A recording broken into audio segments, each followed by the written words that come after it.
وجود، آن تمامیت نمایانگر هستی، بر آینه اندیشه انسان میتابد. پاسخی برآمده از اندیشه بازتاب دهنده هستی، ره به دیدگاهی دیگر میبرد. دیدگاهی بر بالاترین حاصل کارگاه تکامل، انسان.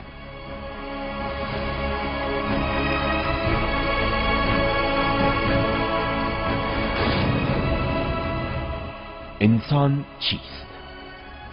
و پاسخ به این پرسش است که اندیشه را به پرسشی دیگر راهنمون می شود. تاریخ، آن بلند نای زمان، آن صبور و آرام که از لابلای پیچ و خم زمان عبور می کند.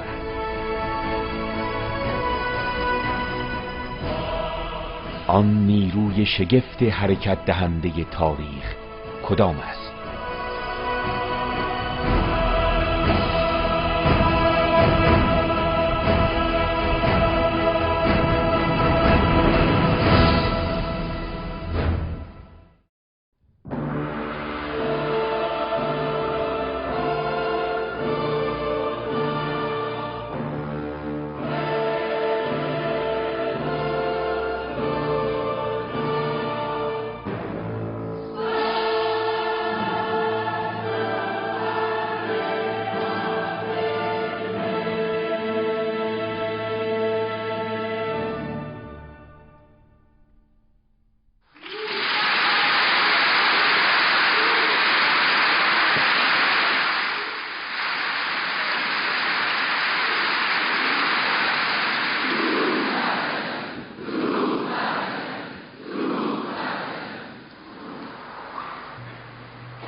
حالا باز هم اجازه بدیم قبل از این که وارد بحث اصلیمون یعنی بحث وجود بشیم،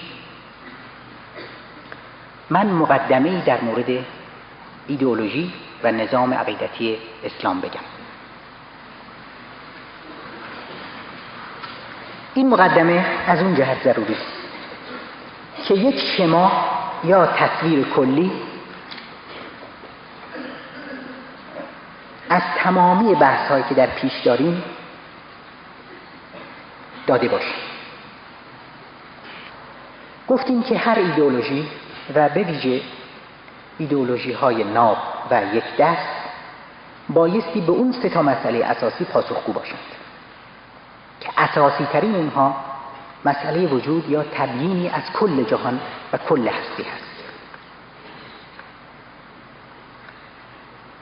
حالا میخوایم ببینیم که این سه تا پاسخ اسلام چی هست. طبعا در مسیر اثباتش نیستیم، فقط اشاره میکنیم. اثباتش هست که موضوع بحث‌های آینده‌مونه.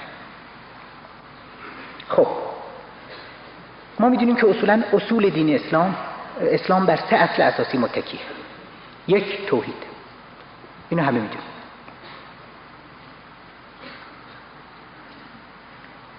این پاسخ اسلام به مسئله وجوده. بنابراین سنگ بنا در اسلام توحیده، سنگ بنای نظام، یعنی نظام عقیدتی اسلام مبتنی است بر فلسفه توحید. دوم، معاد، یکی از اصول دین همه میدونیم. این تجلی پاسخ اسلام به مسئله انسان، به عبارت دیگه فلسفه معاد همون مسئولیت و اختیار نسبی انسان رو حکایت میکنه و توضیح خواهم داد. سوم، باز همه شنیدیم، نبوت، یعنی نفی حرکت خود به خودی و پذیرش ضرورت هدایت به طور عام و وجوب رهبری و هدایت در حرکت اجتماعی و تاریخی به طور اخص. پس به مسئله تاریخ خواهیم گشت. تمام حرفهای ما، تمام مسیری که طی خواهیم کرد خارج از این سه کلمه نیست. ولی گفتن این سه کلمه چقدر آسون، لکن درک ابعادش، ژرفاش و اهمیتش چه مشکل.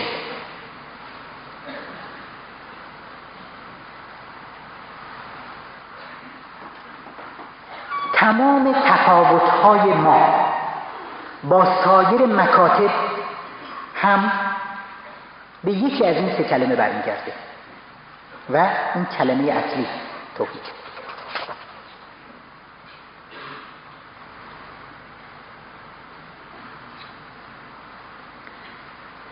حالا خوبه کمی اشاره بکنیم که این کلمات معنیشون چیه،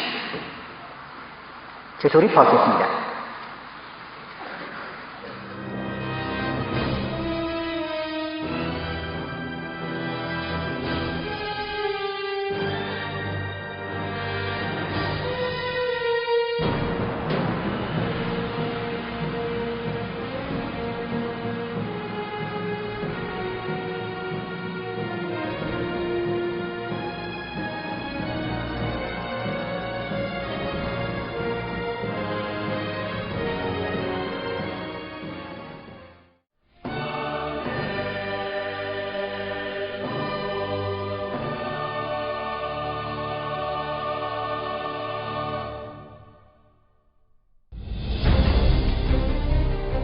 گردش ستاره ها، سیاره ها و منظومه ها، همزیستی زمین و ماه گردان در مدار آن، تلاش سخت یک پرنده، یک شاپرک، یک آهو، یک ماهی شناور در اقیانوس برای زنده ماندن، نبرد مرگ و زندگی، فرسایش قله بالا بلند کوهی بزرگ تا غلتیدن دانه ماسه کنار اقیانوس آرام، فراز و نشیب جوامع انسانی، جنگ ها و دوستی ها، پیوستن ها و گسستن ها،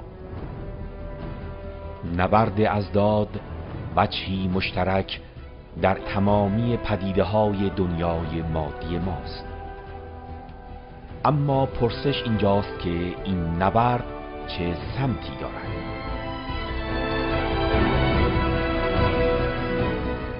از دیدگاه اسلام پاسخ توحید است.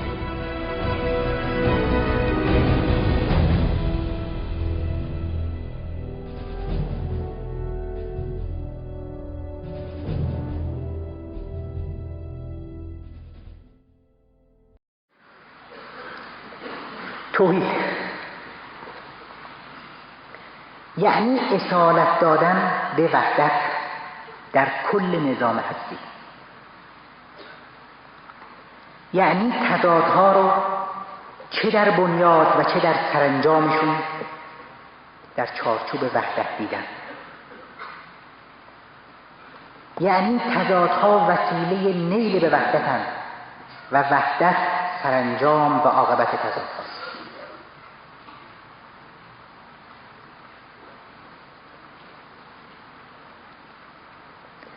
یعنی به جای دوگانگی و تضاد، یگانگی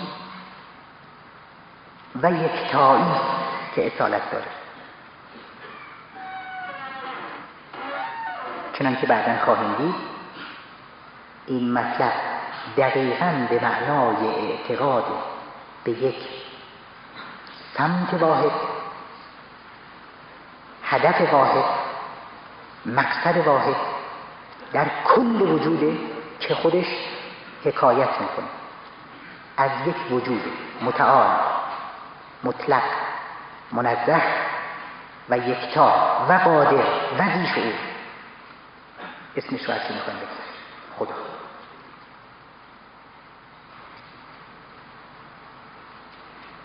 به هر حال فراتر از زمان و مکان که همه حرکات در جوهرشون اون سمت، اون هدف، اون یگانگی رو زمزمه، تسبیح و تقدیس میکنند و به جانبش روانشون آورند. چنانکه بعداً خواهیم دید اصالت دادن به وحدت و اعتقاد تمام عیار به مونیسم، یعنی تک گرایی، نه دو گرایی، یک گرایی در بنیاد جهان، لاجرم به معنای پذیرش هدفداری جهان و انتظام دقیق همه صور و اطوار موجود در هستی. چطور بمونه برای ولی مسئله به همجا منتهی میشه. معنی توحید وقتی کاملا درک شده که به همه مقولات و پهنه‌های دیگر هستی با نظرگاهی توحیدی نگاه کنیم، هر گونه عدول از این نظرگاه، از این شیوه دیدن، از این نگرش یکتا گرایانه و یگانه ساز، عدول از توحید و به مثابه شرک و چندگانگی و چندگانه پرستی است و خدشه‌دار تلقی کردن اون سمت یگانه و واحد تحولات. مثلا با این نظرگاه قوانین و مقولات دیالکتیکی وقتی میتونن جامع و همه جانبه مطالعه بشن که در پرتو توحید قرار بگیرن. به عبارت دیگه ما در روشنایی توحید و اصالت دادن به وحدت به دیالکتیک و به تضاد نگاه میکنیم. یعنی دیالکتیک رو در کات توحید میبینیم، در چارچوب توحید میبینیم. دیالکتیک این توحیدی است و نه ماتریالیستی.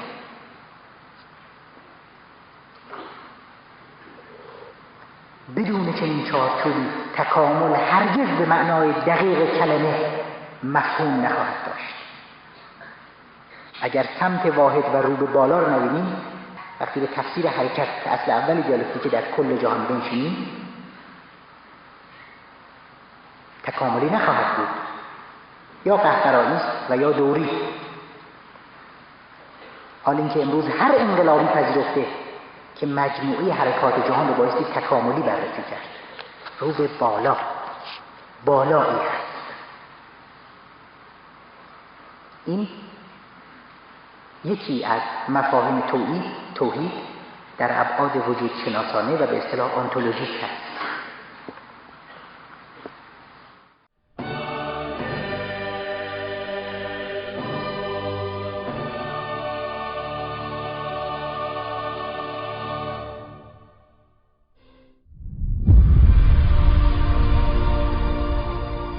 پاسخ توحید به بحث وجود، پاسخ این دیدگاه به تاریخ و جامعه را نیز روشن می سازد. آیا جامعه و تاریخ در جاده‌ای حرکت می کنند که پیاپی از لابلای گردنها و فراز و نشیب زمان عبور کرده، بدون اینکه قصدی، مقصدی و هدف را نشانه رفته باشد؟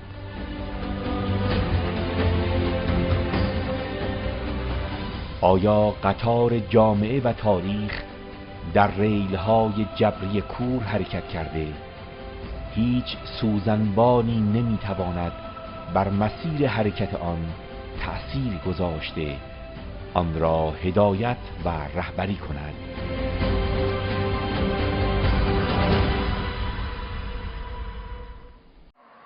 توحید اجتماعی محصول بلافاصله توحید وجود شناسانه است که بر حسب اون سمت رهایی بخش و یگانه ساز حرکت اجتماعی نتیجه گیری میشه.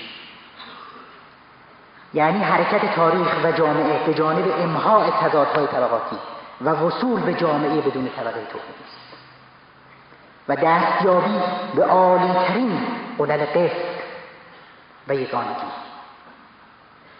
راستی چطور میشه بدون اعتقاد به چنین جامعه خود رو موحد پنداشت؟ بدون اعتقاد به چنین سمتی.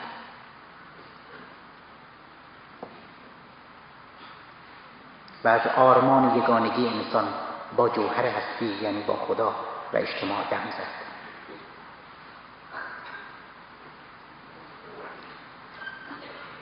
به این ترتیب نفی حرکت خود به خودی و کور کنار گذاشتنش در کل جهان ما رو به نتایج تبعی عالی دیگری در امر حرکت تاریخ و جامعه راهنمون میشه، همون مسئله نبوت.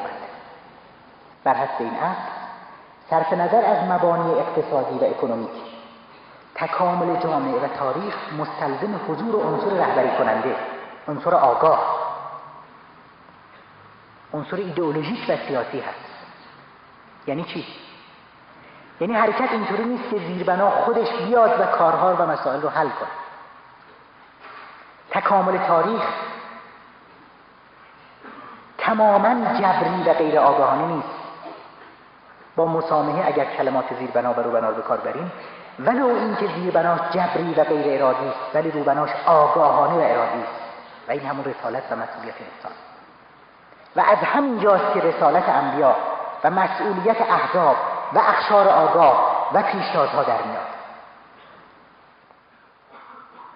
بعدها خواهیم دید که مارکسیسم نیز در فراگرد مبارزات ضد استعماری و ضد استثماریش، از اونجا که در عمل انقلابی بود، مجبور شد که هر روز کسوت‌های جامعه‌های اکونومیستی و اقتصادگرایانه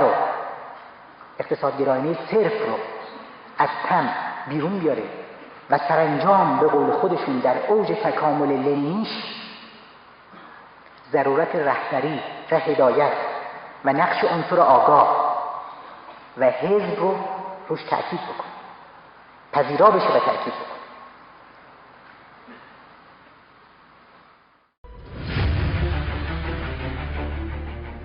من به سختی بر این باورم که بدون سازمان و استوار و رهبرانی که کار یکدیگر را بدون درنگ پی بگیرند، هیچ گونه جنبش انقلابی نمیتواند مستحکم باشد.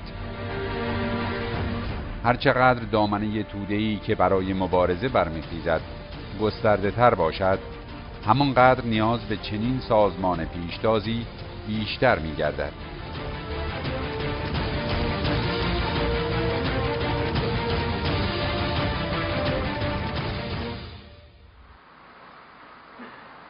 و به این ترتیب روند خود به خود، حرکت خود به خود اکونومیستی رو که زیربنا خودش میاد روبنا و فلان رو درست میکنه، مسدود و محکوم کنه. اگرچه این ضرورت هنوز در بنیادهای فلسفیش وارد نشده و به نظر ما تناقض درونی دستگاه رو برملا میکنه، لکن خواهیم دید که دوگم خود به خودی گرایی، اون خود به خودی گرایی اولیه، به هر حال در عمل شکسته و این گامی است به سمت توحید. بذارید مسئله رو ساده‌تر کنیم. ما با این وسیله اصل نبوت میخواهیم بگیم که در حرکت جامعه و تاریخ بایستی نقش بالاستقلال عنصر هدایت کننده و رهبری کننده را در نظر گرفت تا از یک جانبه نگری اقتصادی در امان بمانیم، مصون بمانیم. به زبان ساده تر میخوایم بگیم اگر کشتی به مقصد نرسید، الزاماً همیشه به معنای نیست که موتورخونه عیب داره. شاید در سکاندار و شاید در قطب نما عیبی باشه.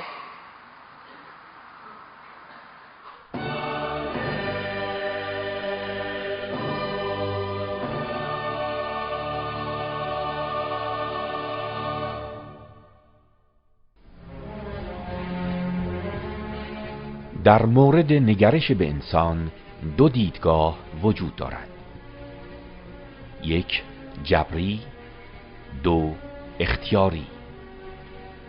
در دیدگاه جبرگرایانه انسان هیچ گونه استعدادی برای آزادی و انتخاب ندارد. در این دیدگاه انسان تنها بازی کننده درامی کور، تیره و سیاه است. بنابراین میان نیروهای سرکوبگر با انقلابیونی که همه چیزشان را برای آزادی مردم و میهنشان فدا می کنند هیچ تفاوتی وجود ندارد، چرا که یکی به اجبار سرکوبگر شده، دیگری در یک جبر کور انقلابی گردیده است. این چنین انسانی هیچ گونه اختیاری ندارد. راستی هم اگر انسان رو به نسبت مختار ندونیم، چطوری میخوان شما کیفرش بدید؟ چطوری پاداشش بدید؟ چطوری ازش انتقاد بکنید؟ مجبور بود. چطوری میخوان که از خودش انتقاد از خود بکنه؟ چه جایی میتونن اینها داشته باشه؟ اینجاست که اصل معاد به بارزترین صورت گواه مسئولیت و آزادی و اختیار نسبی انسان.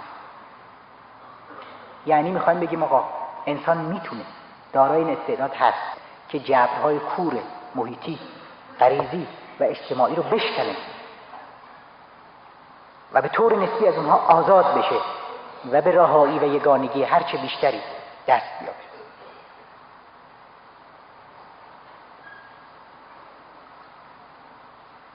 با این دیدگاه مثلا با سایر قضایا میخوایم برخورد کنیم. مسئله فرض کنیم فرد و سیستم.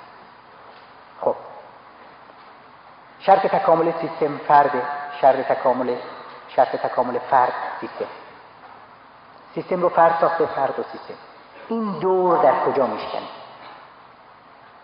با این دیدگاه دور در آزادی و قدرت انتخاب فرد خواهد شکست.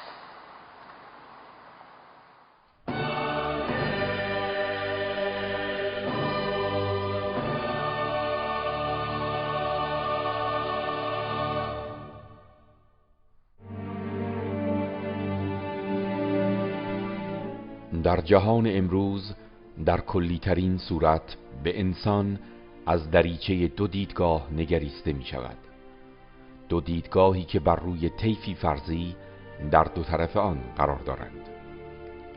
یک، موجودی آگاه و دارای اراده آزاد و اختیار نسبی. دو، موجودی در چنبره جبر کور شرایط. در دستگاه اول انسان موجودی مطلقاً مجبور نیست، بلکه اراده آزاد و به طور نسبی حق انتخاب دارد. از این رو در برابر جهان و جامعه مسئولیت دارد، در حالی که نگرش دوم مسئولیت، آزادی، اختیار و حق انتخاب انسان را نمیپذیرد. در این دستگاه انسان در قفس سربی اجبارها محدود است. درکی جبر گرایانه از انسانی که دست و پایش با زنجیر شرایط و غرایز کور بسته است.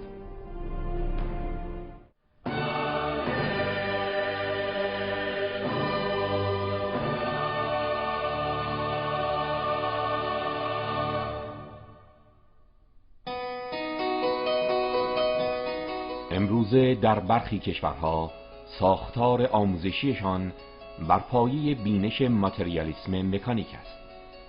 در این دستگاه برای تمایلات، عواطف والای انسانی، باورها، اختیار و ویژگی‌های حقیقی پاداش دریافت می‌کند.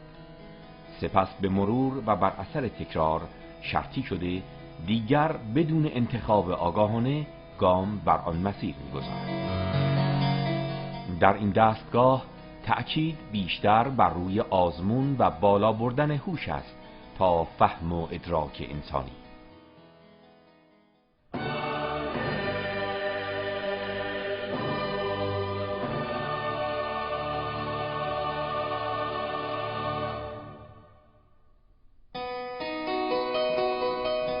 در دستگاه تبلیغاتی که بر پایه بینش ماتریالیسم مکانیک بنا گردیده، حتی نوع خرید انسان را با روش‌هایی سمت و سو می‌دهند که انسان غیر آگاهانه و به صورت شرطی جنسی را بخرد. برای نمونه به وسیله چراغ‌های چشمک زن آنقدر نام یک وسیله را تکرار می‌کنند و آنقدر جنسی را تبلیغ می‌کنند که آن وسیله در سیستم انعکاسات مشروط مغز هک شده انسان به صورت شرطی تمایل به خرید آن را پیدا می‌کند.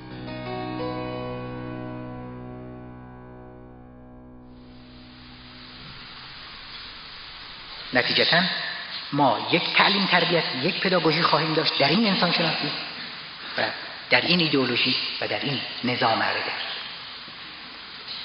ملاحظه می‌کنیم که چطور شیوه ها و روش های کار، حتی تبلیغات، از توی دستگاه ایدئولوژیکی بیرون میاد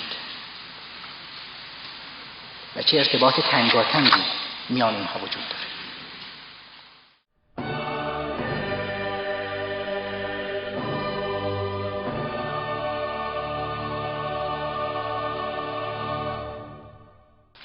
بنابراین نظام عقیدتی اسلام با تکیه به این سه اصل و این سه کلمه و به ویژه کلمه اساسی توحید تفاوت‌های بسیار بارزی با دیگر مکاتب خواهد داشت.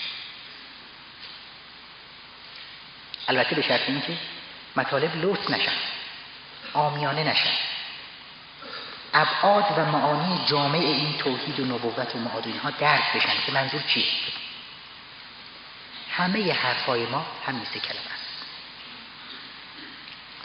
شما سراسر قرآن و تاریخ انبیا را هم که ببینید، در اساس چیزی جز تشریح و تأکید روی این سه بنیاد و به خصوص بنیاد اساسی یعنی توحید نیست. حالا میبره اینو تو قالب‌های مختلف و مثال‌های مختلف جامعه شناسی، تاریخی، فردی، وجود شناسی، چون به هر حال همه این مسائل از اینجا سر در خواهد آورد. و میدونیم که این اون سه اصلی هستند که در اسلام تقلیدی نیست، نمیشه درش تقلید کرد. همه بایستی مجتهد باشند، یعنی آگاهانه بدونند چرا. آموزش ایدئولوژی یعنی همین. تمام احکام، شعائر و دستورات اسلام نیز از همینجا سرچشمه میگیره. البته به شرطی که ما مفهوم این احکام، دینامیزم تاریخی و اجتماعیشون بهش واقف باشیم. باید دید جوهر مطلب چیه و به کجا راه میبره، از کدام اصل ناشی میشه، از کدام اصل اون رو اقتضا میکنه که اینطور باید برخورد کرد. به شرط این که اول اصول رو بفهمیم بعد سراغ فروع بریم. اصول دین اینها بودن. فروع دین قطعیت اصول رو ندارن، هستن، لازم الاجرا هم هستن، ولی از اصل بیرون اومدن.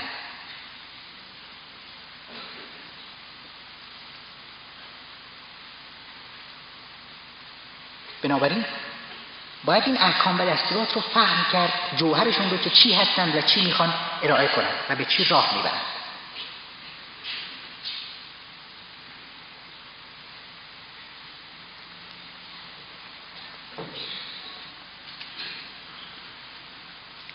کما اینکه ما بعداً دیدیم دو مطلب یا دو اصل دیگه در اصول مذهب جعفری بر این سه اصل افزوده شد. مذهب جعفری هم که چیزی نیست جز همون اسلام واقعی اگر در تاریخ هم مطالعه کنیم، یعنی عدل و امامت. از همین ها در اومد، هیچ چیز جدیدی هم نیست، از مشتقات و معانی همون اصول قبلی هستند.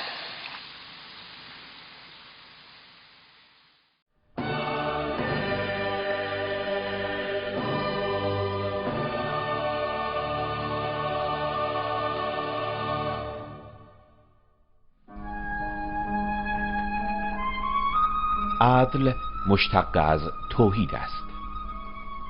امامت نیز به معنای پذیرش رهبری است. پس از اصل نبوت بیرونی آید.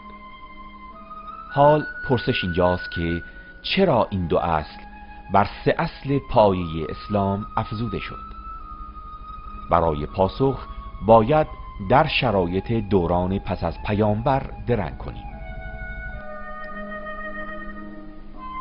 هنگامی که پیامبر اسلام چشم از جهان فرو بست، کشمکش میان طبقات و گروه‌های مختلف آغاز شد. نتیجه این کشمکش‌ها سربرآوردن طبقه حاکمه‌ای بود که برخلاف پیام و سنن پیامبر برای حفظ منافع طبقاتی خود در پی توجیه نابرابری و ستمگری دستگاه خود بودند. حال آنکه مردم خواستار پیاده شدن پیام رسول خدا، یعنی برابری و آزادی بودند. طبقات حاکم برای توجیه سرکوبگری و چپاول خود در پی این بودند که بر این اعمال جامه تئوریک بپوشانند. نخستین هدف زدن زیرا به عدالت خدا بود.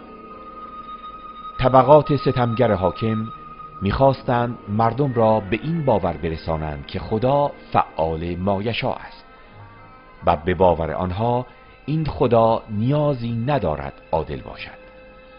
از طرف دیگر آنها با دروغ و دجالگری به عامه مردم می‌گفتند که خلیفه سایه خدا بر روی زمین است. پس خلیفه هم فعال مایشاء است و نیازی نیست عادل باشد. به این ترتیب آنها ستم و چپاولگری خود را تئوریزه می‌کردند. در این دستگاه هر میزان که پای عدل خدا شل می‌گشت، پای جبر و اختناق اجتماعی خلفا و طبقه حاکم سفت‌تر می‌شد. از طرف دیگر امامان تشیع و مبلغین و روشنفکران انقلابی بودند که این اندیشه را نمیپذیرفتند.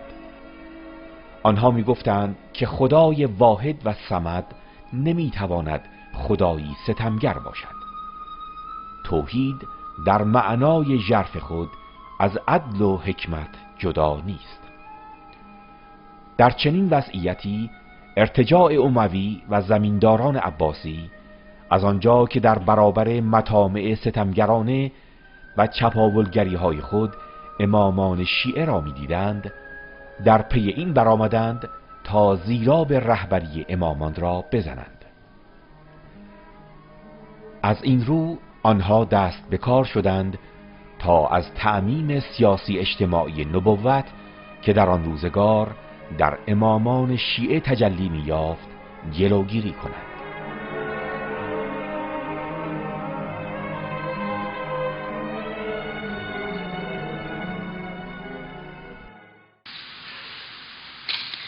در مقابل چنین اقدامات و چنین برخوردهایی بود که حضرت صادق از این شرایط به نسبت دموکراتیک یا نیمه دموکراتیک دوران گذار اموی به عباسی استفاده کرد با یک کار عظیم تئوریک به نسبت اون دوره. 4000 مثلا دانشجو رو جمع کردن، اصول اسلام رو تدوین کرد، اصول از دستبرد غاصب‌ها و منحرفین زمان مسئول کرد و بدین گونه اصول مذهب جعفری، شیعه جعفری که اصول همون اسلام راستینه پرداخته شد. یعنی عدل مشتق از توحید و امامت مشتق از نبوت. تا به این ترتیب دیگه با این تأکیدات برای فتنه‌جوها جایی برای از کلیت انداختن و از شمول انداختن این قواعد اساسی به جا نموند.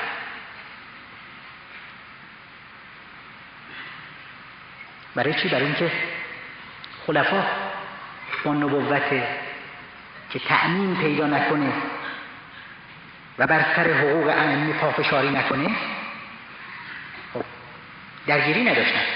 بگذار به صورت یک پیغمبرم که اومده و رفته، به صورت یک اصل بی آزار بذار باشه.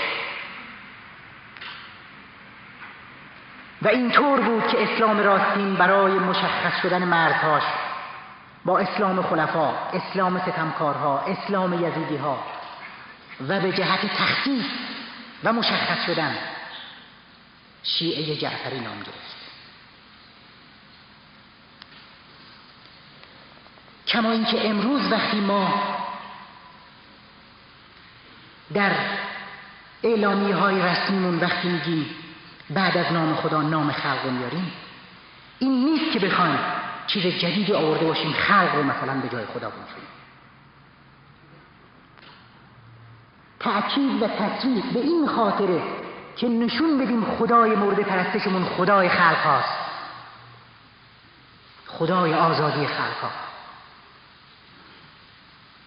خدایی که از قبل احقاق حقوق خلق ها می شود بهش رسید، نه خدای بی آزار، خدای باطنی در اون دور دست‌ها توی آسمون که شاهان هم با همه شیطان صفتیشون مدعی پرستشش هستند بودند. ما میخوایم بفهمونیم که این خدای مطلق امروز عملاً در مسیر یک نسبی، در مسیری که همون راه خلق‌ها باشه، راه آزادی خلق‌ها، قابل حصول و وصوله. در زیارت عاشورا میخونیم برئت الی الله و الیکم، از اونها میگریزم به جانب خدا و تو و شما. برای چی؟ برای اینکه حسین هم به طور نسبی تجلی ارزش‌ها و راه خداست. باز میخونیم در همون زیارت السلام علیک یا سار الله، خون خدا. درود بر تو ای خون خدا.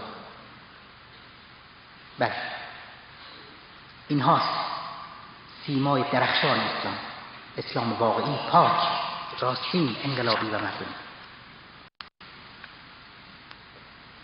بنابراین می‌بینیم که نظام و اصول عقیدتی ما هیچ چیز جدیدی نیست. همون است که همه انبیا و همه ائمه انقلابی گفتن، همون است که قرآن گفته. به زودی خواهیم دید که حتی شیوه تحقیق و بررسی ما نیز دقیقاً همون است که قرآن گفته. نه آنچنان عقلانی و نه آنچنان حسی.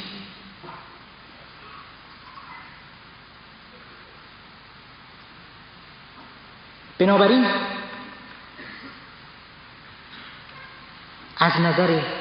از جهات تبیینی ایدئولوژیک و ارکان عقیدتی ما هیچ تفاوتی با مجاهدین صدر اسلام نداریم. به هر حال اونها هم با یک تبیین به این نتیجه می‌رسیدند که جهان مقصد و غرضی دارد، پوچ و بیهوده نیست. با این تفاوت که امروز در اثر پیشرفت‌های علمی خب ما میتونیم از قنای تجربی و تئوریک و علمی بیشتری برای اثبات همون تبیین، برای دستیابی به همون اصول اساسی برخوردار باشیم. این تجارب تاریخی پشت سر گذاشتیم، یعنی این اصول رو در پرتو علم درخشان‌تر و غنی‌تر دریافت بکنیم.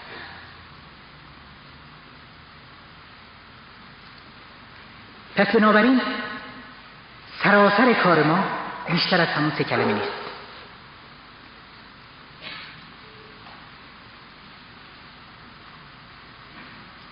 و تمام بحث ها هم حول همون ها دور خواهد شد، منتها با ترتیبات خاص خودش، با شیوه اثبات منطقی خاص خودش.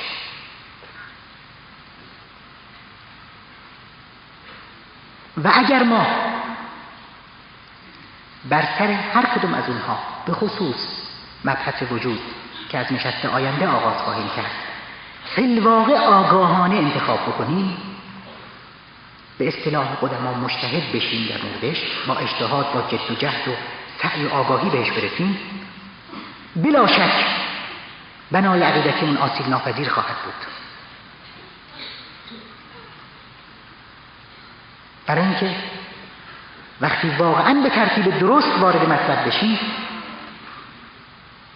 هیچ چیز مشکلی نیست.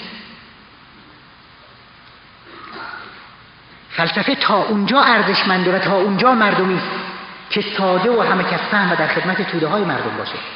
پیچیده کردنش فقط برای گذاشتن توی موزه خوب خواهد بود. پس بایستی فلسفه را آورد به میدان عمل مردمی و اجتماعی و گفت که چه میگیم؟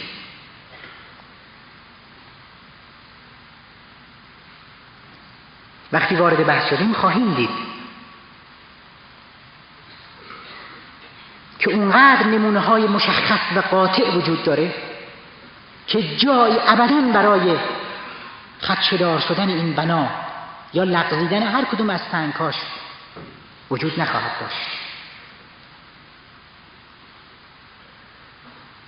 مثلا